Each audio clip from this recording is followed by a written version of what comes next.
Okay, so the format of the test is the objective section is 20 points, so you'll take it on Schoology. If you're going to be absent, you'll just I'll leave it open over the weekend so you can take it at home. If you're going to be in class, you'll take it in class.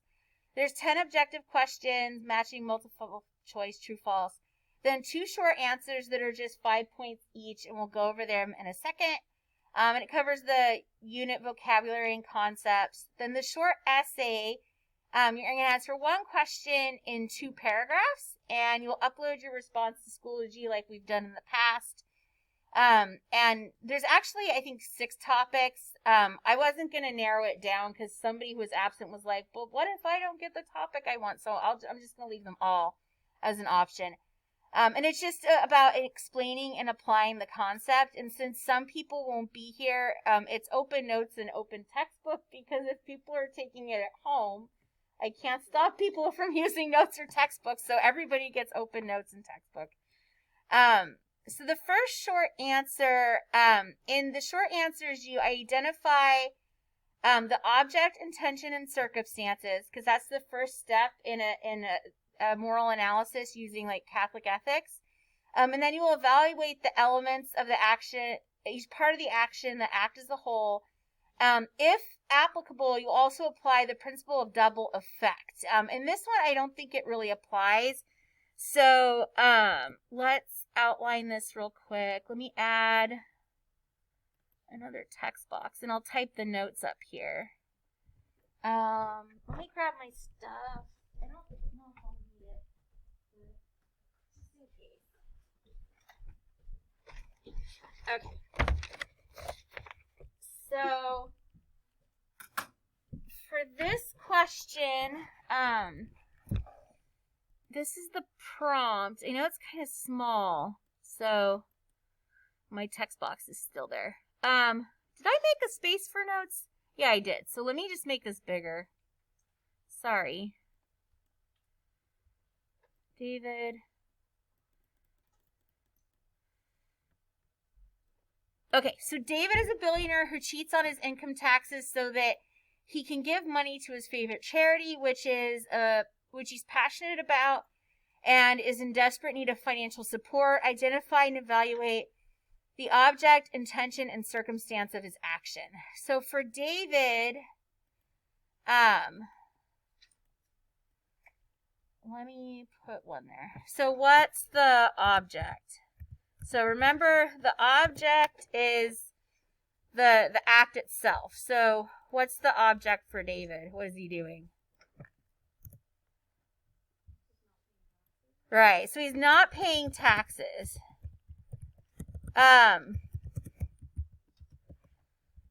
Whoops. Good, yeah, so he's not paying his taxes. Then the intention, the intention is kind of the reason behind the action. Why is he not paying his taxes? Yeah, he wants to give to a charity. And then the circumstance is, the circumstance is that he is a billionaire. L-O-N-I-R. He's really passionate about the charity.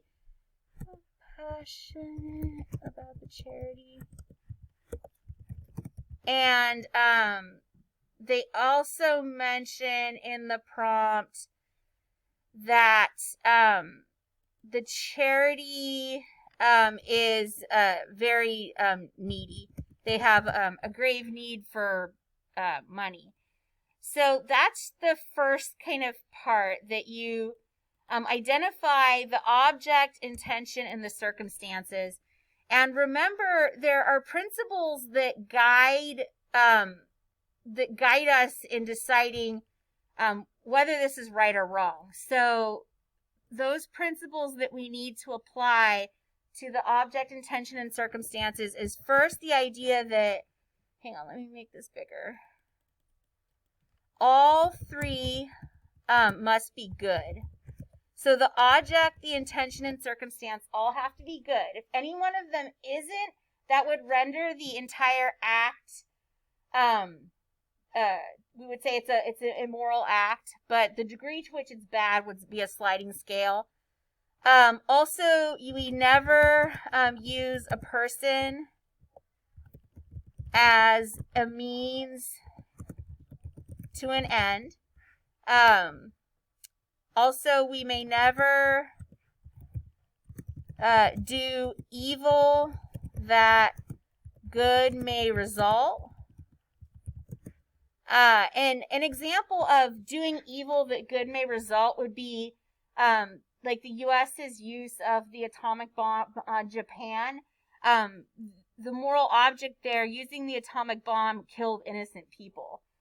So we did an evil action, and what was our end goal was to end the war sooner. That's a good thing, but in Catholic ethical thought, you don't ever do an evil act, and it's something that's intrinsically evil that good may result.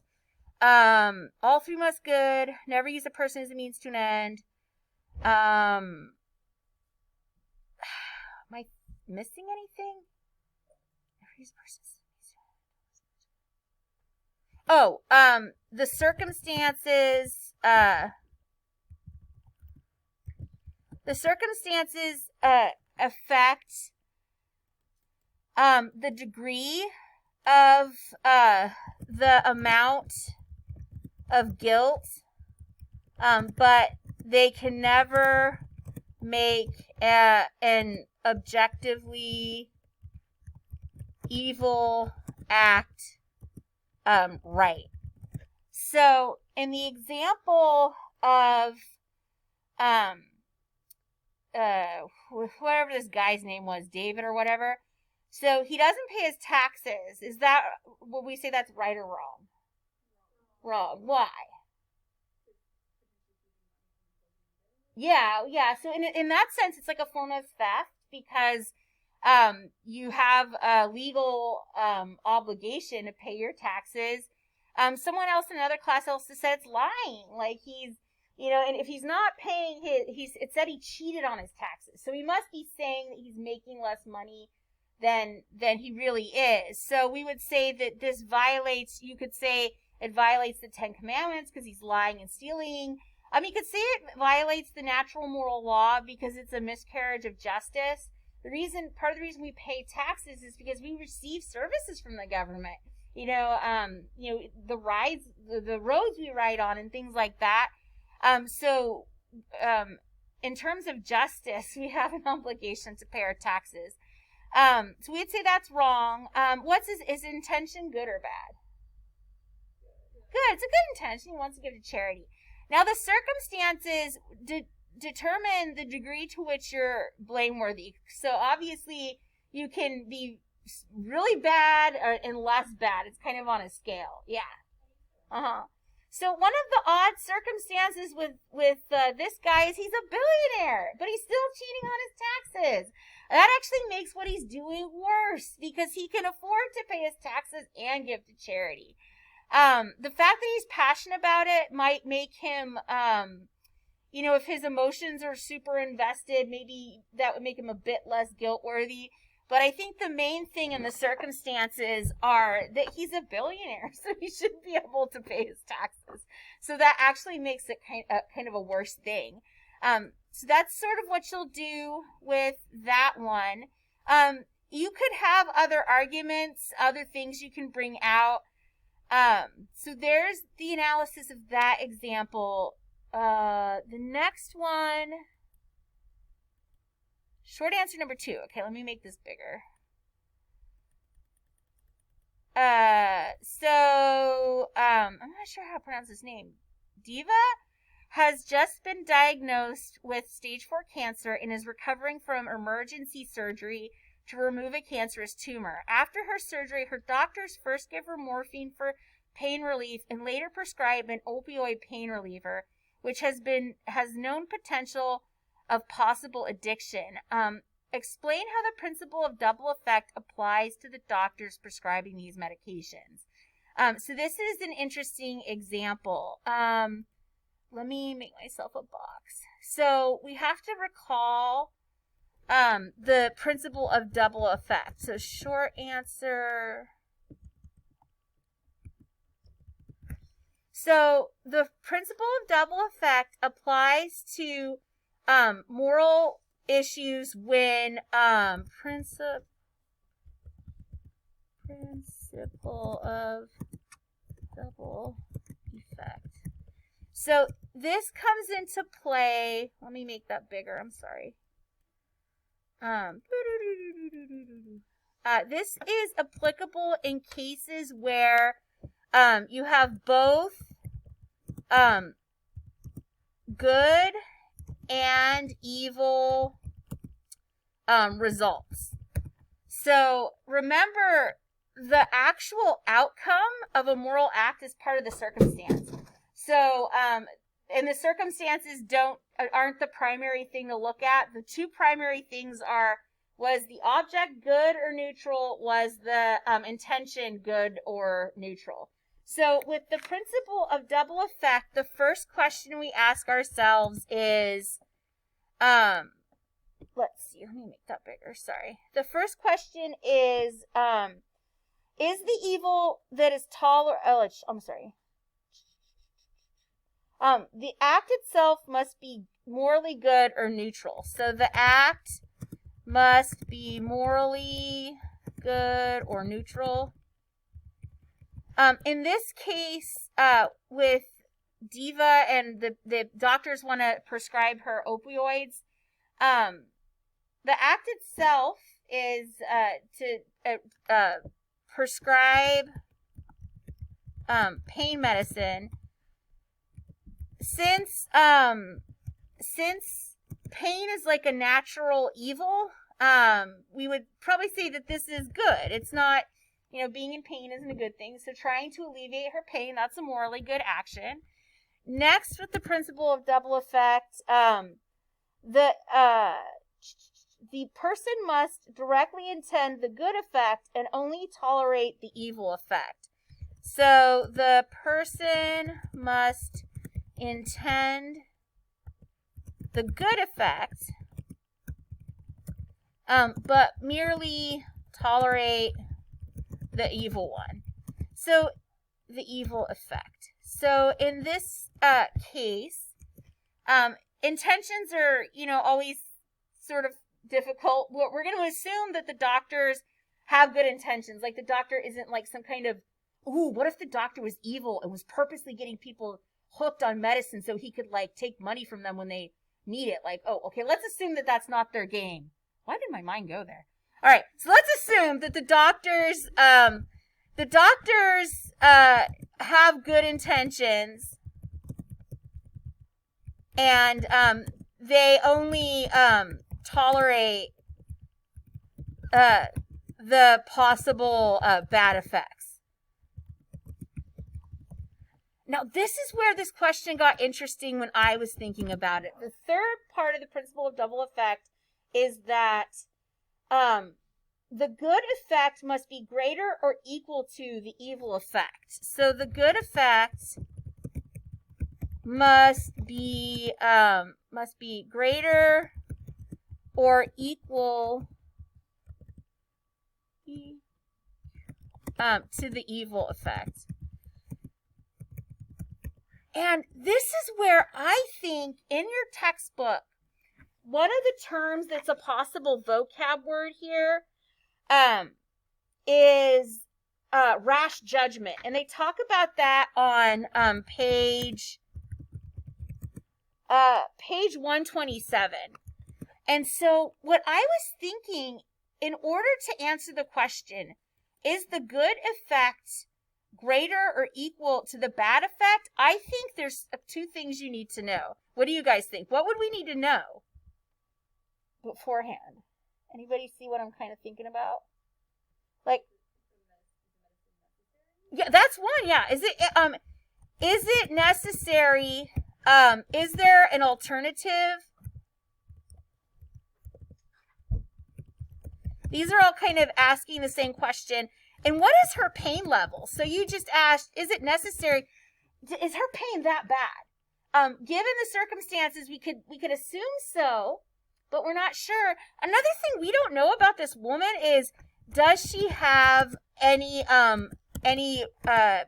history of addiction, right? I would say that unless we know that, we don't know whether or not this is okay for the doctors to do. Because if this woman is already like an alcoholic or something, giving this woman opioids, I think that would be worse. Like, you got to find this woman some other pain management. So in this case, I think the doctors need more information. I wouldn't give someone who's addicted to alcohol, like narcotics. Like, that would not be a good idea. There's one more principle to look at in the principle of double effect. Number 4 is, where did I put it? Number 4 is, the good effect must not be obtained by the means of the evil effect. So the good effect must not be obtained by the means of the evil effect. And in this case, it's not. So it is not. And if you're like, what does that mean? The idea here is the good of, like, if you think of the example of the atomic bombing of Japan, the good effect of ending the war was obtained by the evil effect of killing innocent people. So in that sense, we would argue that the bombing of Nagasaki and Hiroshima violates the principle of double effect. So that's the principle of double effect. Now, so those are those little short answers. Then for the essay, yeah. No, those are the 2 short answers. Okay, yeah, we just reviewed them. And those are the prompts? Yeah. Okay, cool. Yeah. I'm of the opinion that giving the prompts, I just think people should get the prompts, because there's a big debate, but I just think people should have them. It's like, I'm going to get a better response if you know what you're going to write about. So you're going to choose one of the topics, and you're going to apply the vocab and the concepts to the moral actions of the characters involved. So obviously you're going to use regular MLA format.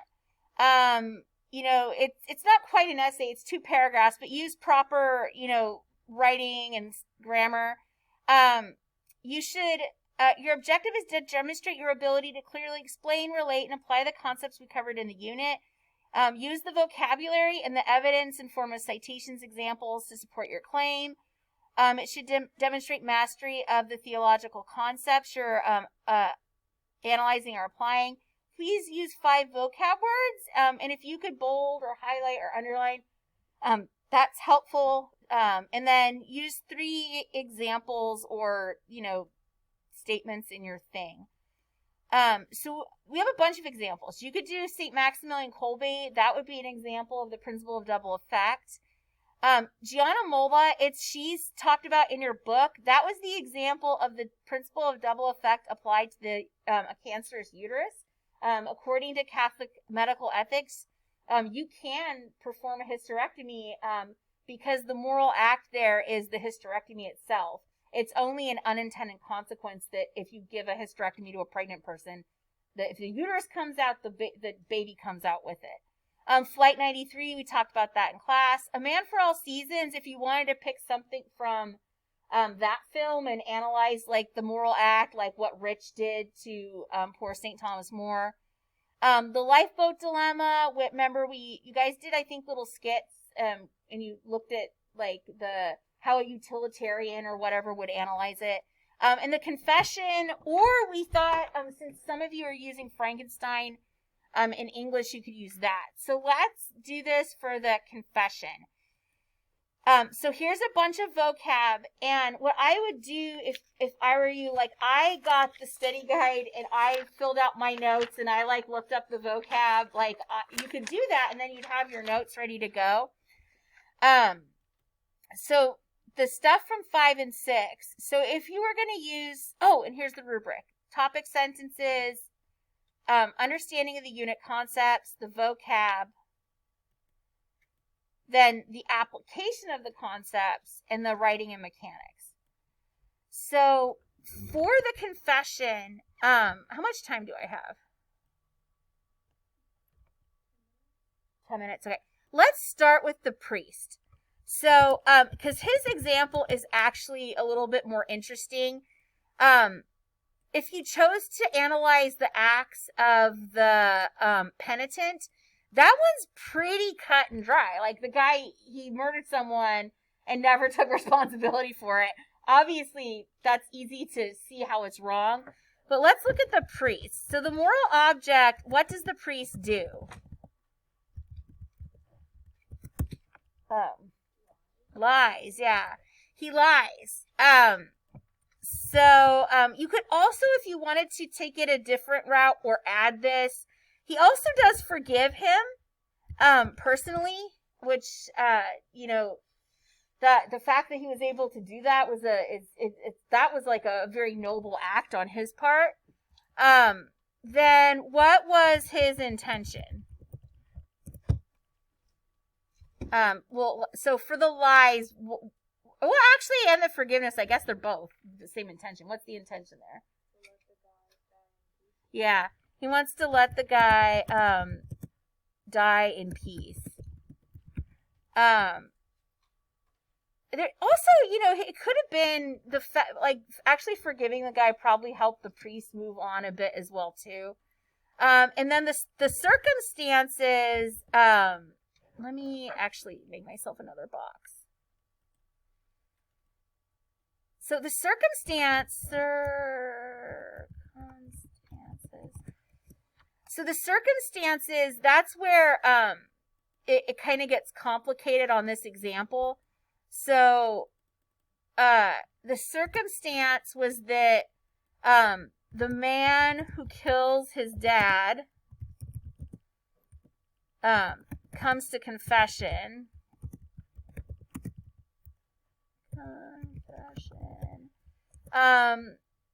He went without justice for 20 years. The man is dying.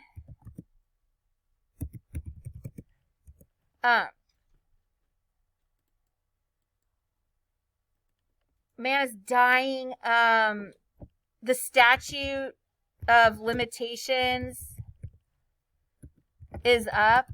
So he said, you know, before he realized it was the guy that killed his dad, he's like, well, you gotta go to the police. And he's like, oh, well, statute of limitations is up. That's why I kind of don't trust that guy. I'm like, hey, wait a minute. Yeah, so anything else for the circumstances? Oh, the man didn't render aid. That's actually kind of really important. Even he had a chance. And as the priest actually said, like, take him to the hospital, and the guy says no because he doesn't want to get caught, right? So this is actually a super complex case.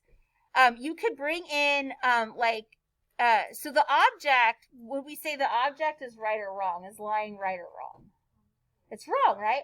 It violates one of the 10 commandments. So we would, if the object is wrong, that makes what he does wrong. But the circumstances and his intention are where, like, one of the questions I asked myself with this one. Oh, also, like, he said that thing where he's like, is it worse for someone to lie if they're a priest? Like, what do you guys think? Is it worse that he was a priest that he lied? No. So some say no. Anybody say yes? Yeah. So maybe you can make different arguments for that. One thing you might want to bring in here is mortal sin versus venial sin. Do you think that, because one of the things with mortal sin and venial sin, we could say lying is a mortal sin, but given his circumstances and given his intentions, do you think that those are enough to mitigate his guiltworthiness, that the mortal sin is a venial sin? Or would you argue the fact that this dude is a priest, like, does that make that circumstance make it even graver for him to have lied to a penitent? You know, it's such a interesting example of doing something that's like objectively wrong, lying, but he had a good reason to do it. And that's where, like, we wouldn't say that what he did was right, but you can argue the degree to which you think he's actually guilt worthy. Some other vocabs that were brought up in your book that would relate to this. We didn't talk about it too much in class, but when you look at, they talk about antecedent passions and consequent passions. So antecedent passions are emotional responses that precede an act of the will. So when he's in the confessional and he's yelling at the guy, that's emotions that are not directed by the will. That's just a visceral reaction. And so he got mad at the guy, yells at him, but then he has that moment where he sits down and he starts praying, and that's where the antecedent passion goes to the background, and he, instead of reacting on emotions and just like kicking that guy out and telling him like, you get out of here, you killed my dad, he prays, and that allows him to calm down. And as he's saying Our Father, you can see his conscience working. First he says Father, and then he gets heartbroken because he thinks about his dad, like, this dude killed my dad, man. But then he says the words about if we want forgiveness, we have to give forgiveness. And he's like convicted, and he's like, that's when he kind of plots the plan that he's going to forgive this guy. But then he also ends up lying to them. And then in the end, he apologizes for it. He realizes, he says, it's wrong, I shouldn't have lied, it's bad for a priest to lie. But he also seeks forgiveness from his dad for lying about what happened to him.